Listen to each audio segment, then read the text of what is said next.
Hi, I'm the big pot of soup that you're throwing a Vivi into. Kira. I see you. Maya. And today, this is the inevitable Vivi episode. Le inévitable.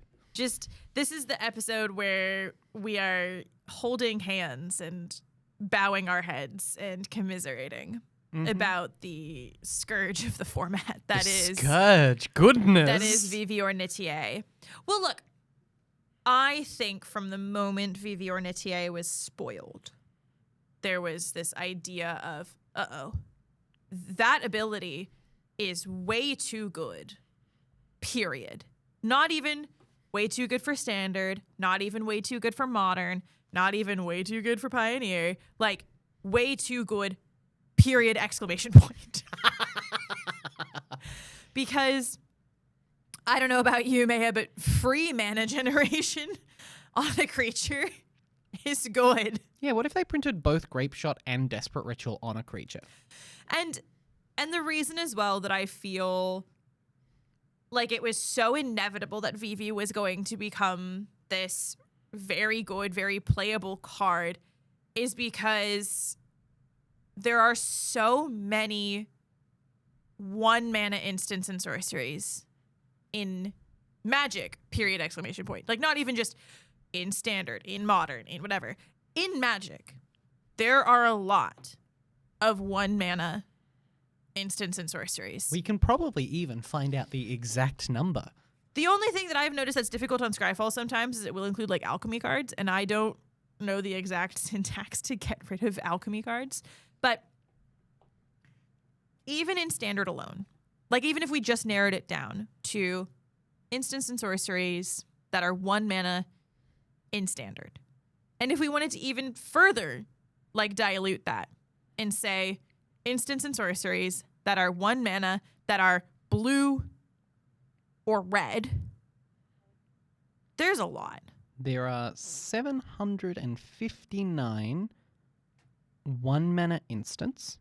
Jesus. In Magic? Yes. Holy And there are moly. 398 1-mana sorceries.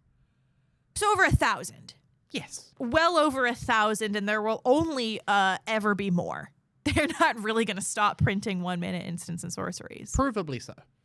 And so the success of Vivi was somewhat inevitable. And the support for it was somewhat like baked into Magic as a game. Because instants and sorceries at every mana level conceivably exist. And I think a really important thing to touch on when talking about Vivi in the format right now is how important rotation was for Vivi's success. Because the loss of pertinent removal spells in the format, and we've already talked about how the format has changed so significantly since losing a lot of good black removal. The fact that Anoint with Affliction has rotated and Cut Down has rotated. Those two, I think, for me, somewhat kind of squarely, those two being gone are kind of one of the most important reasons why Vivi is doing so well. Anoint with Affliction because it exiles Vivi or Nitier, which is really important because it's in a Cauldron deck which wants it to be in the graveyard. And Cut Down because having an immediate and quick answer to Vivi, a 1-mana removal spell to Vivi's 3-mana, was really important for tempo and really important for the flow of the game. And not having either of those anymore, or at least not yet having suitable replacements for those cards yet, is really giving Vivi an extra leg up that it didn't really need. Yeah, look, when Vivi was spoiled, I think everybody looked at it and was like, ha, this is broken. Yeah, this is, not even, this is broken. This is messed up. Yeah. This is politely messed up. Yeah, and I actually don't think people thought about this so much in the context of Standard when it was originally spoiled. Because to me, at least, it reads like a modern Masters card. It reads like Nadu. Yeah. Or to me, it reads like Orcish Bowmasters, right? Because it is a Universes Beyond set kind of busted. You look at the card and you're like, oh yeah, This is really powerful. I can see why this might see play in something like Modern or Legacy or Commander, right? It's 3 mana on an 0/3. It can be Force of Willed. It's probably fine. Oh, if only we were so lucky. If only we were so lucky. This card is ridiculous, and I feel like it suffers a little bit from the Corey Steelcutter problem of this card is a card that is very clearly not meant for Standard. Its power level is too high. Things that it's doing is too strong, and is only going to get better over time as they print more 1-mana instants and sorceries, more ways to protect Vivi. And I tell you what, I genuinely believe that one of the biggest things that is keeping this deck in check at the moment is Nowhere to Run. Not because it answers the Vivi, but because it forces the Cauldron decks not to play ways to protect Vivi with things like Hexproof, right? Because this sort of ubiquitous removal spell in the format means that you can get around things like Hexproof and things like Ward. It means that it doesn't make a lot of sense for VV decks to be playing something like Shore Up, right? Imagine once that rotates. Imagine once that's gone. What in God's name are we going to do? What are you saying when Nowhere to Run rotates? Yeah. Oh, yeah. Well, look, I mean, the counter to that point that I was going to say is that Vivi will get a +1/+1 counter anyways from the Shore Up and then from its own ability. So it gets +2/+2 on an 0/3, so the Nowhere to Run still doesn't work. But you're forcing the interaction out of them. Well, it's more that the existence of Nowhere to Run makes other removal spells that you're playing more effective, right? Because you're not using the Nowhere to Run on a VV. You're casting a Nowhere to Run to kill a fear of missing out. Yes, right? or a Marauding Mako. Which means that you can then use your Shoot the Sheriff on the VV and not have to worry about your 1-mana protection spells from the Izzet player. Yes. Okay, that is a very fair point. I think also something that you briefly mentioned there that I have a tiny rant about. The veil between Standard and Modern grows thinner with every set. Do you mean Pioneer? No, I mean the veil between Standard and Modern. Yes, the veil called Pioneer. The veil, yeah. A veil by any other name would still be a dead format. It's true. And what I mean by that is that the power level of cards being printed into Standard are identifiably cards that we are used to seeing kind of only in Modern, right? Either, through Modern Masters or Modern Horizons. And true, showing my age a bit there, sorry. Yeah. The fact that you said Modern Masters before you said Modern Horizons really gave it away. So, but what I mean is that we are seeing more and more powerful cards that are Standard legal, but are not only being played in Standard, they are being played in Modern because they are that good. Like Corey Steelcutter being played in Modern. That was a Standard card. And that felt like a bridge that hadn't yet been crossed because it wasn't meant to be crossed. Modern was supposed to be and is supposed to be this one extra step up, 2 extra steps really between Pioneer, Standard Pioneer, then Modern was kind of, the steps going up in terms of power level and complexity. And it feels like, we've kind of like smoothed over the step of Pioneer. There's not really Pioneer anymore. And the reason I say that is because of the reintroduction of shocks into Standard. What I used to tell people was the delineation between formats is, right, okay, so Modern has fetches, Pioneer has shocks, and Standard has garbage, and obviously not as harsh. Modern has fetches, Pioneer has shocks, and then Standard has has fast lands, slow lands, and starting towns. Other less good, verges and things like that. But we're getting shocks back in Standard, and so that veil between Standard and Modern grows ever thinner. And I say that also because, there's anecdotes of people taking their Standard deck to go play in a Modern event and winning it. And I don't think that should be possible. I think the way that these formats are supposed to be, or at least to me, they seem that they're supposed to be designed in the way that they're supposed to be kind of built is that Standard is not at the same power level. But it feels to me like the design of cards, and especially the design of a card like Vivi or Nitier, and a design of a card like Corey Steelcutter, is that that's kind of wearing away. It's wearing a bit thin. And you're starting to see far more powerful effects, far more powerful spells being printed into Standard that are making their ways into Legacy, into the fact that any Standard legal card that is being played in Legacy is a powerful card. And that's how good Corey Steelcutter was. It was popping up in Legacy decks. Huh? And that's really, one of the ways that I see, Vivi being problematic is that it's good enough to play in Eternal formats. Because Standard is, the younger child of all these other formats. It's the younger sibling. Often, misloved. But is now getting a little bit spoiled. We're starting to see really good cards being printed into Standard. And it's a little bit unsettling. Because it also feels like it's changing the field of Standard. It's also, not only changing the field, but the feel of Standard. Things feel very different. Do you remember back when Grixis midrange in the Kamigawa Neon Dynasty period was this is the best deck that's ever been made. This is one of the strongest decks. This is one of the most oppressive decks in Standard. This is an incredible deck. Which at the time, by the way, was true. And it, again, categorically was true for its time. Is there any world in which that deck beats Vivi? How many Duress are you playing main board? Yeah. It feels as though with every single set, we're becoming a modern looking format or a modern emulating format. And I find that a bit scary. Vivi especially, I think the combination as well of rotation happening and the pre-rotation bans happening really set the stage for Vivi to come to life. I pride myself a little bit as being a Magic optimist. I really enjoy, I enjoy combo decks. I enjoy Standard decks. I think Standard's pretty cool right now.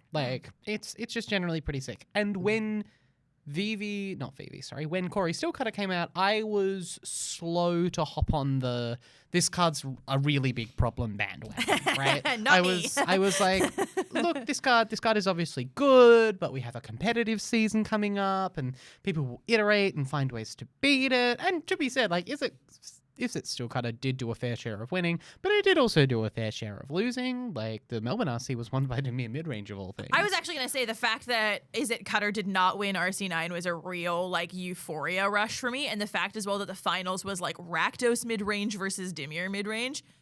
One, I felt like I was in 2009, but also I was really, really happy. I absolutely get what you mean. But the thing that worries me a little bit about this Vivi Cauldron deck is not so much its current iteration.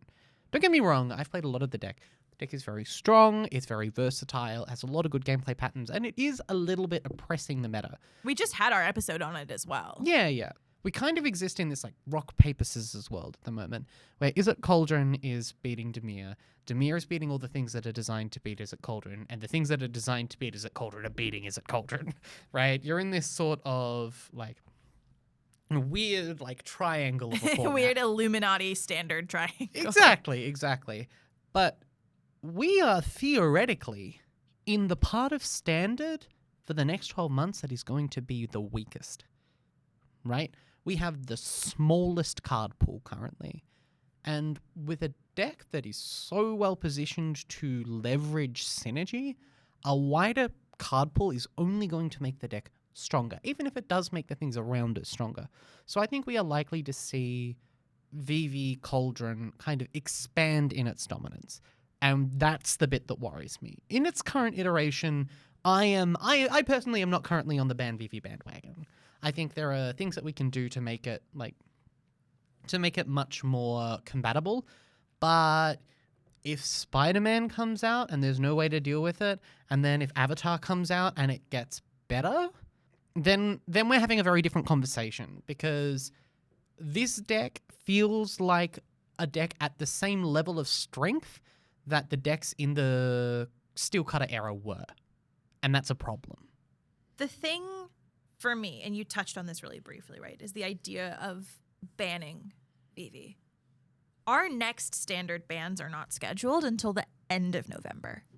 And by that point, I believe we will have both Avatar and Spider-Man at the end of November. And it brings up like this interesting idea because of how dominant of a meta share Vivi and Izzet Cauldron has right now. You know, there was that really funny graphic that came out for like an arena championship. And again, like you pointed out, it only had 37 players, but they put out a graphic and I'll put it on the screen here because it said 54% Izzet Cauldron. And then everything else was in the other category. And so there was two little graphics on the screen of what the metagame breakdown, quote unquote, was. And then it had another screen that they put up later that was, you know, it turns out the other category was just a bunch of decks that had a 2% meta share. And it felt very like, oh, that's the big bad. That's the big bad because there's a bunch of other decks that are innovating in the space and trying to figure out like, you know, can this be Cauldron? And I think the other problem that a lot of these decks run into is that they can't beat each other. A lot of like other decks struggle within the other category. And so the other thing that really stresses me out is, you know, of course, we're seeing a lot of ban Vivi, ban Cauldron, ban both.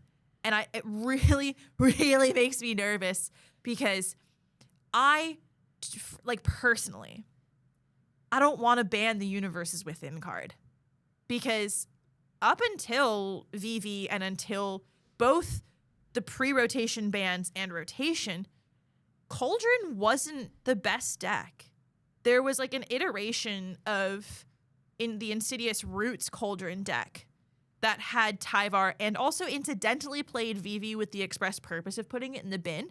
Like it was, the plan was not to cast Vivi in that deck. The plan was put Vivi in the bin, give all of your plant tokens the ability to generate mana, and then go from there. He was also playing like 2 Cauldron.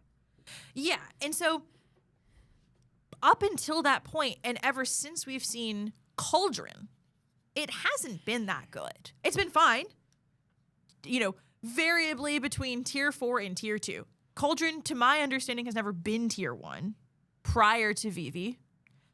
And so hearing people call for the banning of Cauldron, leave my soup alone. Like, get your little spoons out of my soup. I think heuristically banning Cauldron makes sense, right? You ban the card that is most likely to be broken over time, right? You ban the card that, because don't get me wrong, Agatha's Soul Cauldron is a very powerful card, right? It has the potential to, as we have seen, do some very broken stuff. And as I have said before, it is only going to get better as we print more creatures into the format. And on average, we see more creatures printed into any given format than instants and sorceries. But we did also just come out of a format with some incredibly powerful activated abilities on creatures. And it wasn't that good. The thing that is breaking this is Vivi.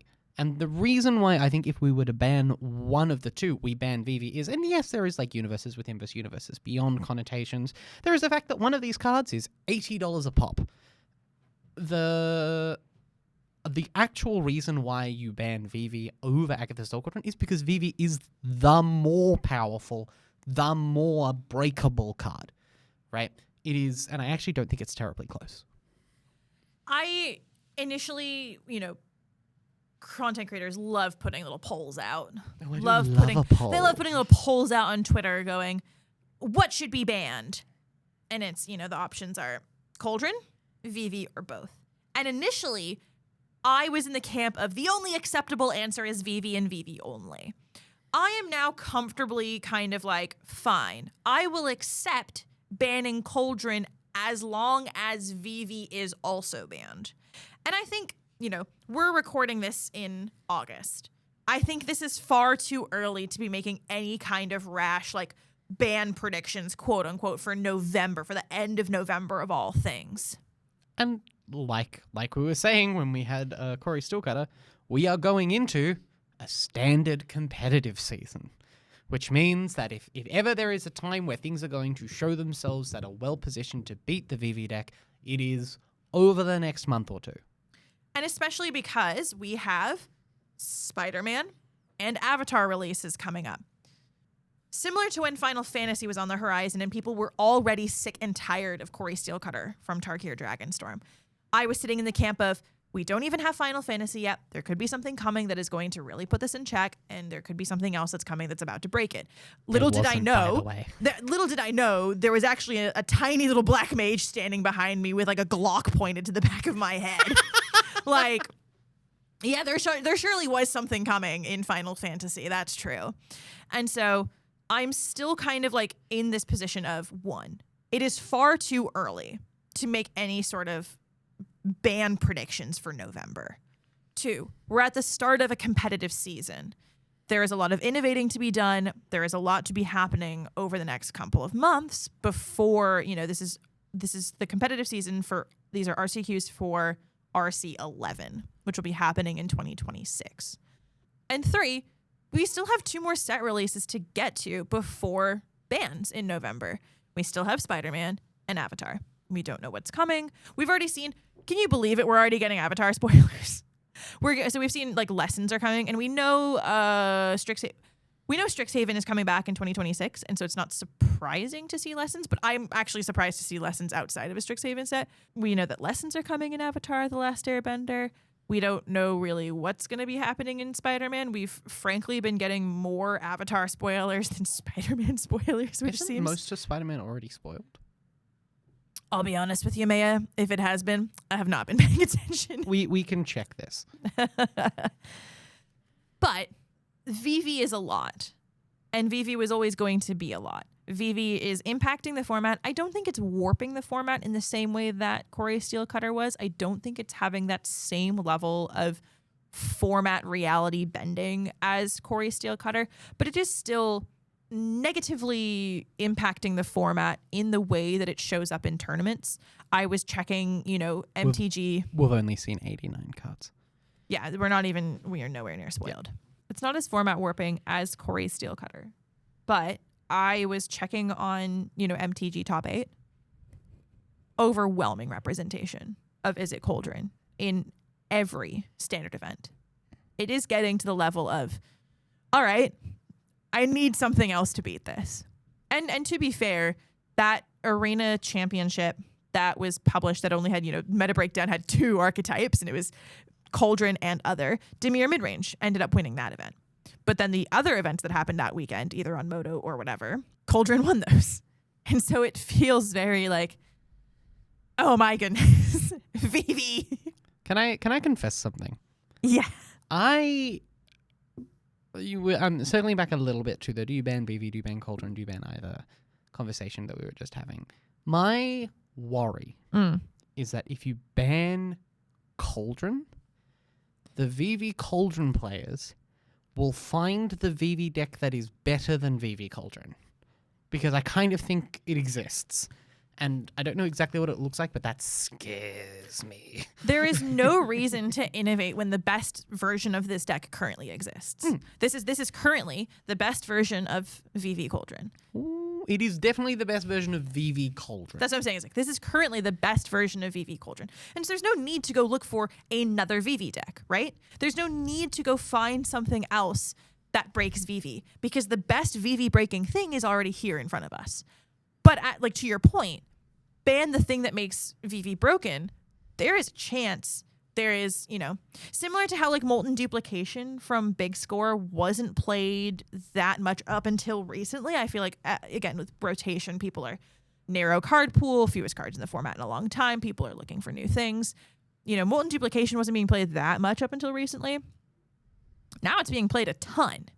And I loathe to think that there is some card in the currently available standard sets that is actually way better for Vivi than Cauldron, but there's just no need to go looking for it because the best thing is here. What deck's playing Molten Duplication? There is a couple of really cool token decks that warp out Exalted Sunborn and then Molten Duplication on the Exalted Sunborn to make so many copies of it. That's so cool. It is very, very cool. It's a 1-turn kill combo deck. That makes sense. Yep. So you play it, you cast a duplication, you get 2 of them, then you cast another duplication, you get 8 of them or something? You get 16 of them. Yeah, because it's double. Oh, because each Exalted Sunborn doubles the amount. 2, 4, 8. Yeah. It's ridiculous. I watched some gameplay earlier today, and I was like, wow. It's the new Colstoke Gearhulk. Everything is the new Colstoke Gearhulk with you. It's true. Colstoke Gearhulk. That should be our warm-up every time we do it. Instead of like my mother makes me mash my mini M&Ms, it's Colstoke Gearhulk. It is. We've usually cut, I always edit this out, but Colstoke Gearhulk is one of the cards that we mispronounce the most. And so I implore each of you who is listening to this currently to say Colstoke Gearhulk 5 times fast and see how well you do, and then you'll understand. And there have been, instances where Maya, not even trying to pronounce Colstoke Gearhulk, this is staying in for posterity. There have been instances like that where we've not even been trying to pronounce Colstoke Gearhulk, but it has become an in-joke that, we'll mispronounce something, have to say it again, and one of us just quietly will go, Colstoke Gearhulk, really like enunciating, because it's really hard. And that's a great example. Like I don't know why it's so hard to say it. It is a tongue twister of a name in its own right. We've gotten a little bit off track. What? No way. We've gotten a little bit off track. This is supposed to be about Vivi, and it was largely about Vivi. But look, all of this is to say, I think Vivi is a bit on a terror run right now. I'm not super thrilled with where Vivi is in the format and what it's doing to the format currently, but that also being said, we don't have enough information right now. We're at a point where we have, as we've said before, the fewest number of cards in the format, the most limited card pool that we will see for the next 6 months. And so who knows?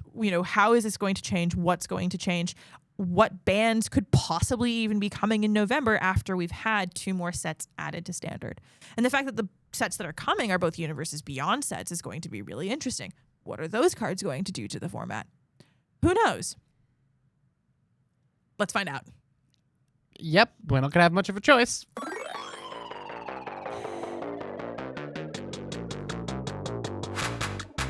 And with all that said, that's all that we have for you today. We look forward to seeing you again next week. New episodes release on Mondays at 11 a.m. Australian Eastern Standard Time. You can keep track of all of our releases at Raise MTG on both Instagram and Blue Sky. You can find myself at Kira Bobira and Maya at Maya MTG. A big thank you to the State Library of Victoria for the ongoing use of their space. And until next week, remember, Kuja called them Black Mages, dark spawn of the mist.